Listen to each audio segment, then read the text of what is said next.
Cinema so ఎవరైనా నిర్మాత నష్టపోతే ఉమ్, ఇమీడియట్ గా వెళ్ళిపోయి ఇచ్చేవారు ఆయన. వెనక్కి అంటే ఇచ్చిపోయారు. అంటే అవును. మంచి ప్రెసిడెంట్ ఆయనతో మొదలైంది. తర్వాత క్వశ్చన్స్ ఇంకొక అదే నిర్మాతకి మళ్ళీ సినిమా ఇచ్చేవాళ్ళు. ఇచ్చేవారు. ఆ మీకు ఫెయిల్ అయింది కదా, నష్టపోయారు కదా, తర్వాత నేను డేట్స్ ఇస్తాను తీసుకో, సినిమా తక్కువలో చేద్దాము, ఆ డబ్బు కూడా నేనే ఫైనాన్స్ చేస్తానని అంత చేసే మా వ్యక్తి ఆయన. సో అలాంటి ఆలోచనలు చాలా వేదికల ద్వారా మేము కూడా విన్నప్పుడు ఏమవుతుందంటే మాకు ఒక ఇన్స్పిరేషన్. తప్పకుండా నీడీ పీపుల్ని ఆదుకోవాలి. ఇప్పుడు నేను చిన్న ఉదాహరణ చెప్తాను చూడండి. ఇప్పుడు ఇచ్చాపురంలో నిన్న బర్త్డే వేడుకలకు వెళ్ళాం, నేను స్వయంగా వెళ్ళినప్పుడు 25 పంచాయతీలలో రక్తదాన శిబిరాలు, ఆరోగ్య శిబిరాలు, కేక్ కటింగ్లు ఆబ్వియస్ గా ఉంటాయి కాబట్టి చెప్తున్నాను.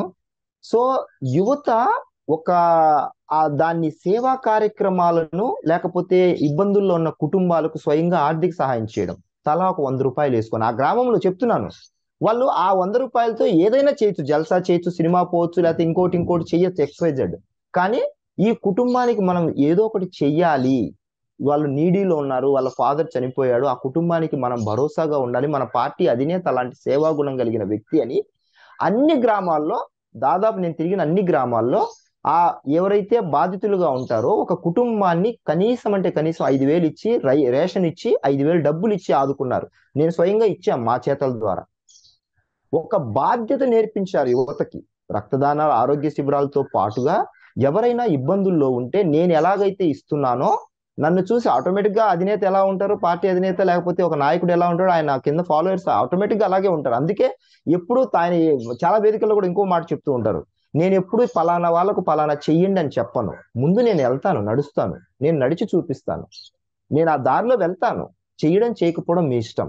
సో ముందు ఆయన ఆ ఆ విధానం, తన ఎంచుకున్న విధానంలో నడిచేస్తారు.